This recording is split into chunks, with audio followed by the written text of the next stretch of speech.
Olá, meu nome é Gabriela Caeiro, sou estudante de biblioteconomia na Universidade de Brasília e hoje eu vou apresentar o projeto de iniciação científica O Último Rei Vindo do Sol, Odenate de Palmira.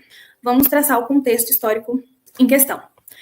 É a crise do terceiro século. Consiste em uma série de acontecimentos que ocorreram ao longo do século III, que juntos formaram esse momento de crise. Durante esse período, o Império ele foi governado sucessivamente por dezenas de imperadores considerados legítimos. Muitos deles governaram por um período considerável de tempo e outros foram derrotados rapidamente.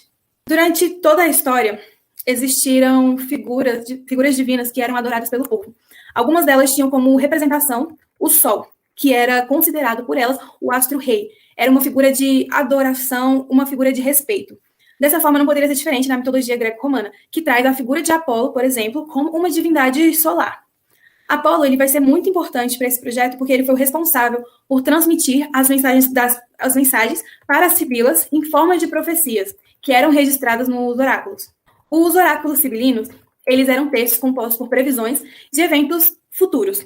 Eles eram escritos pelas sibilas, que eram figuras consideradas oraculares, sacerdotisas, que eram inspiradas por Apolo ao escreverem as suas profecias, que muitas vezes tratavam de guerras ou tragédias. É importante destacar que esses oráculos, essas escrituras, elas influenciaram decisões tomadas por grandes líderes no passado. O livro 13, ele é o livro, na verdade, que servirá como base da pesquisa. Ele traz uma listagem de imperadores, como Gordiano III, Filipe o Árabe, Décius, Mariades ou Quiriades. Na verdade, é uma pessoa só, mas em alguns momentos a gente encontra o nome dele como Mariades ou Quiriades, mas trata apenas de uma pessoa. E Treboniano Galos. O livro 13, então, ele vai trazer a figura ilustre de Odenate de Palmira, como um homem de destaque. Além disso, é importante a gente entender Odenate de Palmira.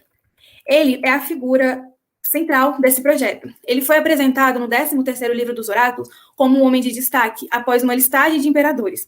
Mas por que ele ganhou essa posição após uma listagem de imperadores? Principalmente pelo fato dele nunca sequer ter se tornado, de fato, um imperador. Por que ele recebeu esse destaque? Ele era de origem aristocrática de Palmira e ele recebeu a cidadania romana durante a dinastia Severa.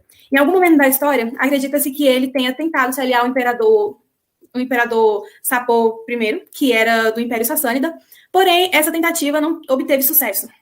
Posteriormente, ele se aliou ao imperador Gallieno, que era o imperador romano da época, ao qual ele se manteve fiel.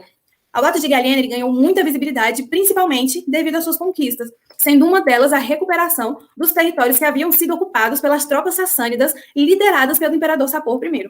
E ele também possuía uma popularidade muito significativa no Oriente. Então, a gente tem Odenate de Palmira como uma pessoa, como um homem, que ele possuía todas as atribuições de um imperador, mas nunca sequer se tornou um.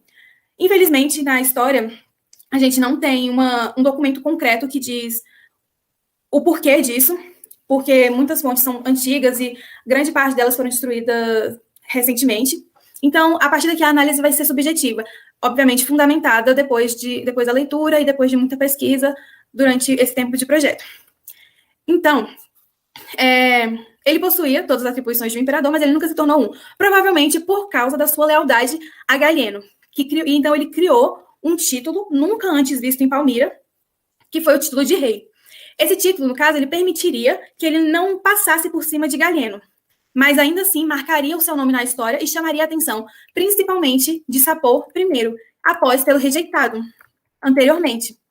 Então, dessa forma, ao trazer esse título de rei, sendo o primeiro de sua linhagem, ele garantiria a sua importância na história e esse provavelmente foi o fato dele ter ganhado esse destaque no livro 13, após uma listagem de imperadores, mesmo sem nunca ter se tornado um imperador. Mas agora, por que rei enviado do sol?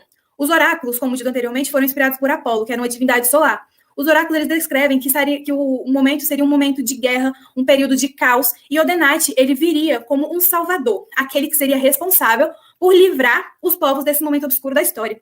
Então, ele seria enviado do sol porque foi uma mensagem enviada de Apolo às sibilas, Apolo sendo uma divindade solar, às sibilas, trazendo aquele que salvaria os povos desse momento de instabilidade. Por isso que Odenate foi enviado do Sol, enviado de Apolo às sibilas. Então, é esse o meu projeto. Eu agradeço muito pela oportunidade de poder estudar essa temática, que foi muito importante para mim, e gostaria também de agradecer ao meu orientador, que me auxiliou durante todo esse processo. Muito obrigada.